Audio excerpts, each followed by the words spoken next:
want you to imagine two very different pictures of justice.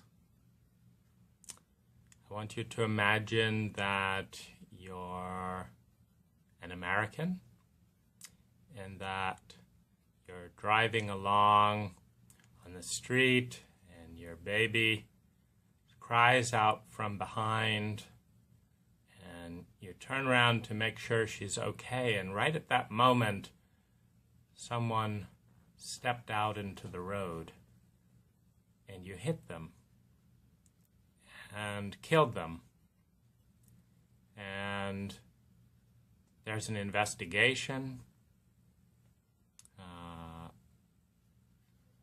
perhaps a court trial.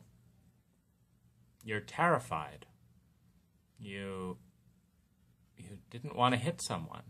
You don't quite know how it happened. You feel the vulnerability, the helplessness.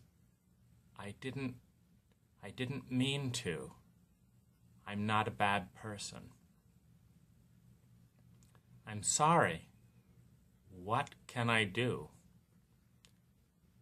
The whole family of that person, I feel ashamed. I don't want to meet them in public. There may be some insurance money. There's fear about finances. There's critical friends. What were you thinking? What happened? How did you manage to do that? Why didn't you see them? People want to know, what was your mistake? And it feels absolutely horrifying, terrifying, humiliating, numbing, painful. Maybe you're found guilty. Maybe you're sued. Maybe your license is suspended. You feel like a criminal. And you feel heartbroken. And yet not quite sure if you can approach the family. Will they welcome you? What do you do? And what about that family? Maybe they feel wronged. Maybe they feel angry. Maybe they sue. Maybe they get a settlement. They probably curse. Nobody cares these days. They wonder, does anyone know what this loss meant to us? They feel ashamed that they can't just move on. There's a gap in the family. There's things that can't be talked about in American culture in all the depth at which we feel them.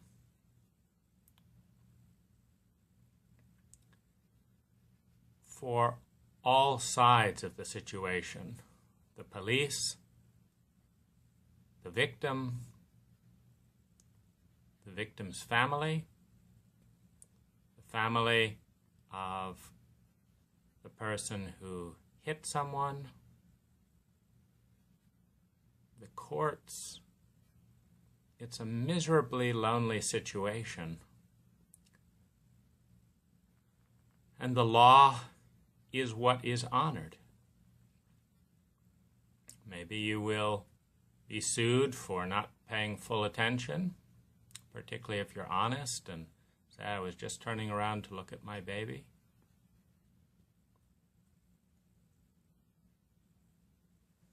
Maybe you're frozen in panic around not feeling okay anymore. You weren't good enough. You're not a safe. You're not a good person. The scars run deep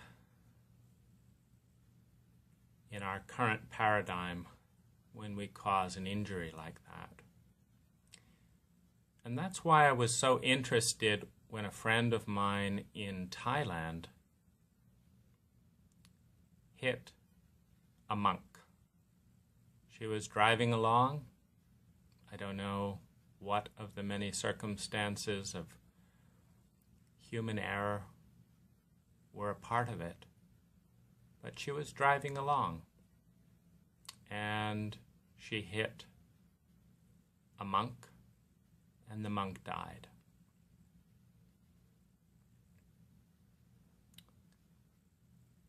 She has a big and close family and cried. There's another family that is a friend of the family where she spends a lot of time just being present with other women. She cried. She shared her feelings, her grief. She was loved. She was comforted. She was reassured in a visceral way that she was not a bad person for making a mistake. The police were not called in because that's not how it's done in Thailand. In order to honor all of the dimensions as human beings, we need to honor the emotions, the thoughts, and the impact. Not with laws and the legal structure, that's honoring the legal body. What's done in this situation in Thailand is a family. The families are very big and spread out in Thailand, very closely integrated. And this is one of the reasons it's ranks high in quality of life, happiness. A family that knows both families will be asked for mediation. And they have a very sacred role. And in this case, the closest family of Anna, their close family, the head of their closest family was also on good terms with the victim's family. And so this mutual friend was designated as the mediator. And this is a very sacred role. It's not about finding blame, punishment, negotiating the best deal. The mediator's role is to honor the hearts, the minds, and the impacts of all involved. Anna cries, talks about her deep remorse, her sadness, her grief, her tremendous repentance to him. And he listens and understands and gathers the spirit of everything that she feels about killing this monk. He goes then to the family of the grieving and listens to how they are dealing with it on all levels. Maybe that monk was a breadwinner and they're suffering from the lack of income. Maybe he was aspiring to a certain goal next year and that will not be happening. Maybe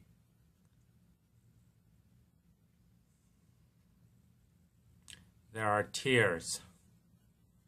Maybe there's grief and rage and guilt that a forgiveness didn't happen between a family member and the deceased, and now that reconciliation cannot occur, and there's grief there.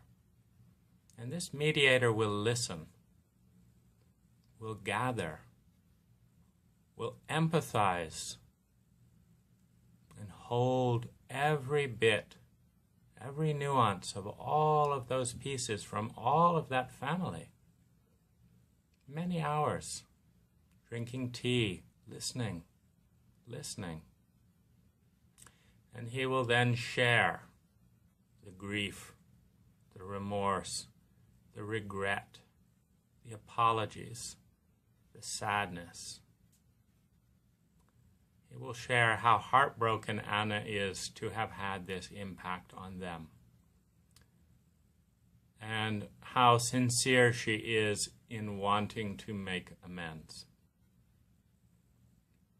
And he will bring a gift from Anna, some fresh cooked food for that family, a bouquet of flowers, a card, as a small initial offering to soothe and bathe the wound that's been opened in that family's heart. When that interaction is complete, he will return and again meet with Anna and Anna's family, and he will explain every family member's impact emotionally, mentally, physically, the intensity of emotion. He will share it with all of Anna's family. They will all cry. They will let in the impact of this moment. They will cry. They will weep. They will let it in. They will feel. They will speak their response. How does this feel?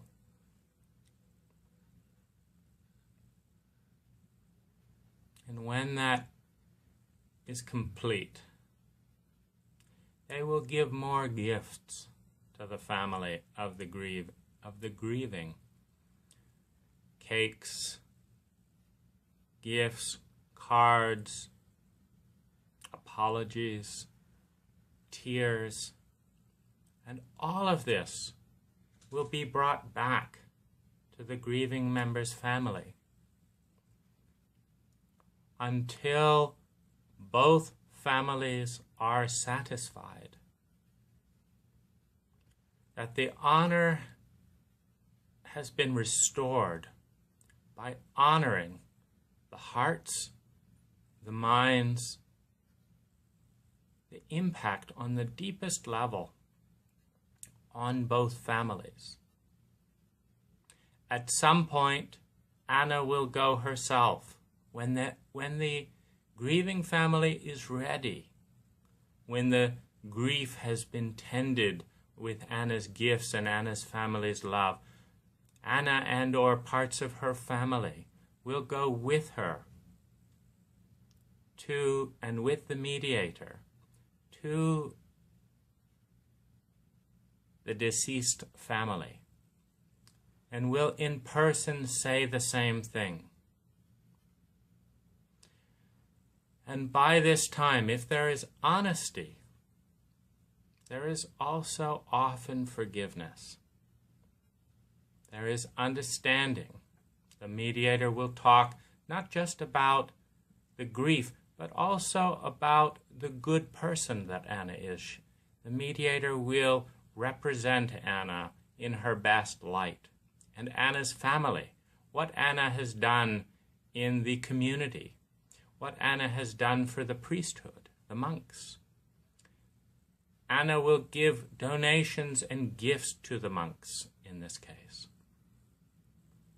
And there will also be a dialogue about the impact on the family of the loss of this monk on a material level.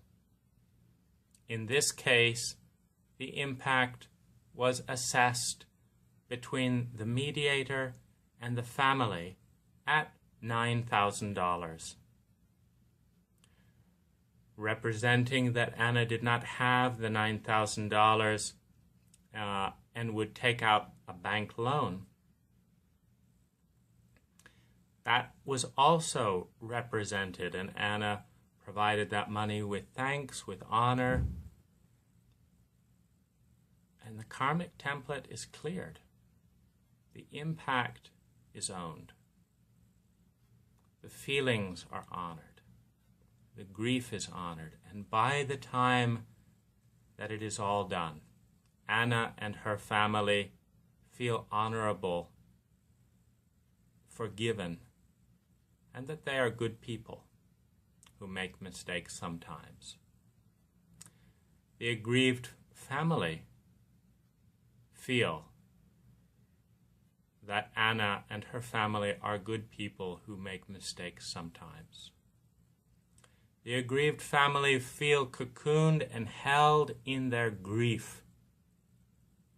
They feel honored in their grief and are able to let go and move on. The police are never involved. That's only for situations of dishonor, where a family member or a family refuses to honor the emotions and this sacred ritual that often sees two wounded families coming closer than they ever have before, knowing one another in grief.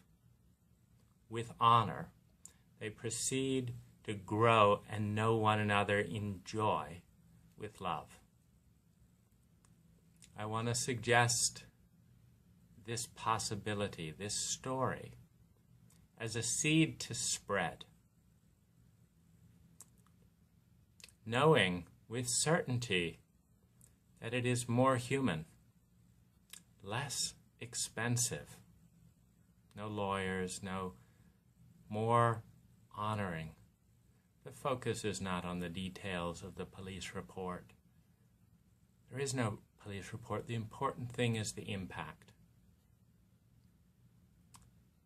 A paradigm and a way of interacting that has no hierarchy, that requires no law enforcement, that has no timeless shame and endless guilt, no fumed and fueled endless rage and pity and resentment. A ritual that leads to healing.